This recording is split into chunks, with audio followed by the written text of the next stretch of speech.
அனைவருக்கும் வணக்கம்.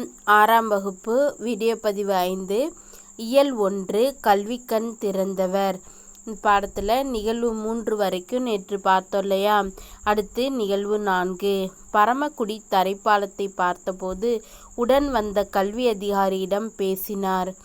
இந்த காட்டாற்றில் தண்ணீர் போகும்போது இந்த பக்கத்து மாணவர்கள் எப்படி பள்ளிக்கூடத்திற்கு போவார்கள் என்றார். மழைக்காலத்தில் மாணவர்கள் பள்ளிக்கு வரமாட்டார்கள் ஐயா என்றார் அதிகாரி. அப்போ இந்த பக்கம் ஒரு பள்ளிக்கூடம் கட்டலாமே என்றார் அவர். கல்வித்துறை விதியின்படி 3 மைல் தூரத்திற்குள் பள்ளிக்கூடம் இருந்தால் பக்கத்திலே வேறு பள்ளிக்கு அனுமதி கிடையாதே என்று அதிகாரி கூறினார். அவர் முடிப்பதற்குள் நீங்கள் இந்த காட்டாற்றை காரணம் காட்டுங்க, இந்த பக்கம் ஒரு பள்ளிக்கூடம் கட்ட அனுமதி கேளுங்க, நான் ஏற்பாடு செய்கிறேன் என்றார் அவர். அதாவது பரமக்குடி தரைப்பாலத்தை பார்த்தபோது உடன் வந்த கல்வி அதிகாரிகிட்ட பேசுகிறார். இந்த காட்டாற்றில் எப்படி தண்ணி போகுது, மாணவர்கள்லாம் எப்படி மழைக்காலங்களில் பள்ளிக்கு போவாங்க அப்படின்னு கேட்குறார். அப்போ மழைக்காலத்தில் அதிகாரி சொல்கிறாரு, மழைக்காலத்தில் மாணவர்கள் பள்ளிக்கு வரமாட்டாங்க. அப்போ இந்த காட்டாற்றை காரணம் காட்டி அப்போ இங்கே ஒரு பள்ளியை கூடத்தை கட்ட அனுமதி கேளுங்க, நான் அதுக்கு ஏற்பாடு செய்கிறேன் அப்படின்னு சொல்கிறாரு.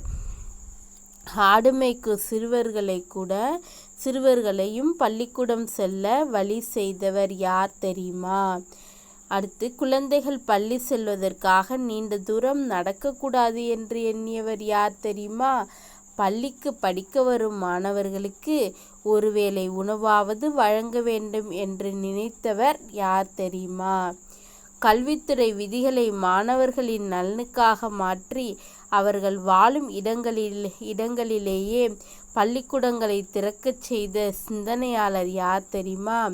அவர்தான் கல்விக்கண் திறந்தவர் என்று தந்தை பெரியாரால் மனதார பாராட்டப்பட்ட மறைந்த மேனாள் முதல்வர் காமராசர் ஆவார்.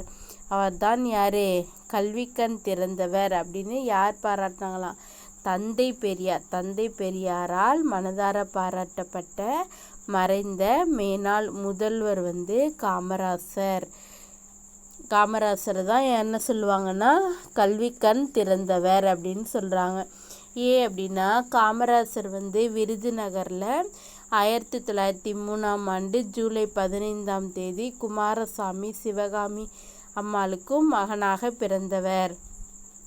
குடும்ப சூழ்நிலை காரணமாக பள்ளி படிப்பை அவர் பாதியிலே விட்டுட்டார். அவருடைய தீவிர முயற்சியினால் நம்ம தமிழ்நாட்டோட முதல்வராக இருந்தார்.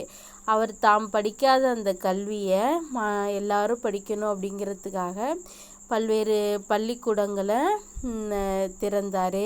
கல்வி பணிகள்லாம் நிறைய செஞ்சார். அதை பற்றி தான் நம்ம இந்த பாடத்தில் பார்க்க போகிறோம். காமராசரோட சிறப்பு பெயர்களும் இதெல்லாம் கொடுத்துருக்காங்க. தெரிந்து தெளிவோம் பகுதியில் காமராசரோட சிறப்பு பெயர்கள் என்னென்ன?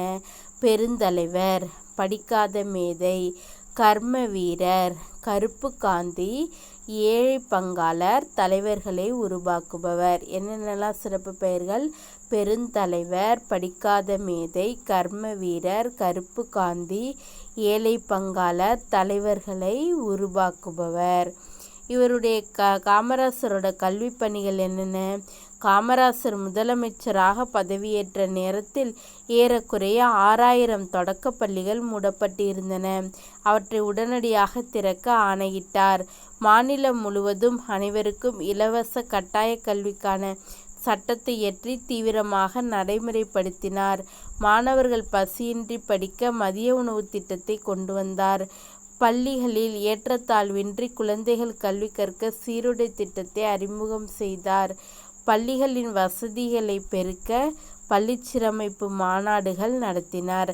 அதாவது காமராசர் முதலமைச்சராக பதவியேற்ற நேரத்தில் ஏறக்குறைய 6000 தொடக்க பள்ளிகள் மூடப்பட்டு இருந்தனவா. அவற்றை என்ன பண்ணாராம்? உடனே எல்லாத்தையும் திறங்க அப்படின்னு ஆணையிட்டார். எல்லா பள்ளிகளையும் திறக்கணும் அப்படின்னு ஆணையிட்டார். அதோடு இல்லாமல் மாநிலம் முழுவதும் இலவச கட்டாய கல்வி சட்டத்தை நடைமுறைப்படுத்தினார். மாணவர்கள் பசியின்றி படிக்க மதிய உணவு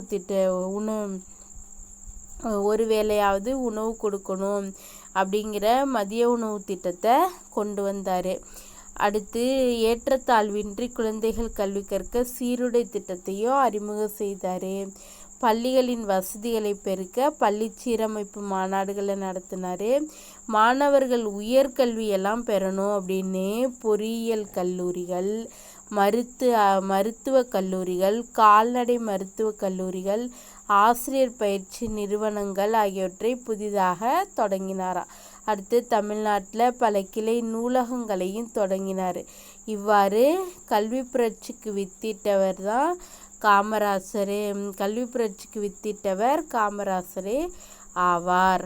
இது மாதிரி கல்வி புரட்சியை கொண்டு வந்தார். மாணவர்கள் உயர் கல்வி பெற பொறியியல் கல்லூரி, மருத்துவக் கல்லூரி, கால்நடை மருத்துவக் கல்லூரி, ஆசிரியர் பயிற்சி நிறுவனம், அது இல்லாமல் பல கிளை நூலகங்களையும் தொடங்கினார். அடுத்து தெரிந்து தெளிவோம் பகுதியில் காமராசருக்கு செய்யப்பட்ட சிறப்புகள். நமக்கு முதலமைச்சராக இருந்த காமராஜருக்கு என்னென்னலாம் சிறப்புகள் செஞ்சுருக்காங்க அப்படிங்கிறத இங்கே கொடுத்துருக்காங்க. மதுரை பல்கலைக்கழகத்துக்கு மதுரை காமராசர் பல்கலைக்கழகம் என பெயர் சூட்டப்பட்டது. நடுவண் அரசு 1976 பாரத ரத்னா விருது வழங்கியது. காமராசர் வாழ்ந்த சென்னை இல்லம் மற்றும் விருதுநகர் இல்லம் ஆகியன அரசுடைமை ஆக்கப்பட்டு நினைவு இல்லங்களாக மாற்றப்பட்டன. சென்னை மெரினா கடற்கரையில் சிலை நிறுவப்பட்டது. அதாவது மதுரை பல்கலைக்கழகத்திற்கு மதுரை காமராஜர் பல்கலைக்கழகம் அப்படின்னு காமராஜரோட பேர் வச்சுருக்காங்க. நடுவண் அரசு 1976 பாரத ரத்னா விருது அவருக்கு வழங்கியது. காமராஜர் வாழ்ந்த சென்னை இல்லம் மற்றும் விருதுநகர் இல்லம்லாம் அரசுடைமை ஆக்கப்பட்டு நினைவு இல்லங்களாக வைக்கப்பட்டுள்ளது. அப்புறம் சென்னை மெரினா கடற்கரையில் சிலை நிறுவப்பட்டுள்ளது. சென்னையில் உள்ள உள்நாட்டு விமான நிலையத்திற்கு காமராசர் பெயர் சூட்டப்பட்டுள்ளது. கன்னியாகுமரியில் காமராசருக்கு மணிமண்டபம் 2/10/2000 அமைக்கப்பட்டுள்ளது. ஆண்டுதோறும் காமராசர் பிறந்தநாளான ஜூலை 15 கல்வி வளர்ச்சி நாளாக கொண்டாடப்படுகிறது. அதாவது சென்னை மெரினா கடற்கரையில் அவருக்கு சிலை வச்சுருக்காங்க. சென்னையில் உள்ள உள்நாட்டு விமான நிலையத்திற்கு காமராஜர் பெயர் சூட்டப்பட்டுள்ளது. அடுத்து கன்னியாகுமரியில் காமராசருக்கு மணிமண்டபம் 2/10/2000 அமைக்கப்பட்டது. அதோடு இல்லாமல் ஆண்டுதோறும் நமக்கு கல்வியில் பல்வேறு புரட்சிகளை செஞ்சு எல்லாரும் படிக்கிறதுக்கு வழிவகை செய்த காமராஜரோட பிறந்த நாளை நம்ம என்னவா கொண்டாடுறோம்? கல்வி வளர்ச்சி நாளாக கொண்டாடுறோம். இதெல்லாம் காமராஜருக்கு செய்யப்பட்ட சிறப்புகள். இதுவரைக்கும் படித்து பாருங்கள். அடுத்து உள்ளதையெல்லாம் நாளை பார்ப்போம். நன்றி.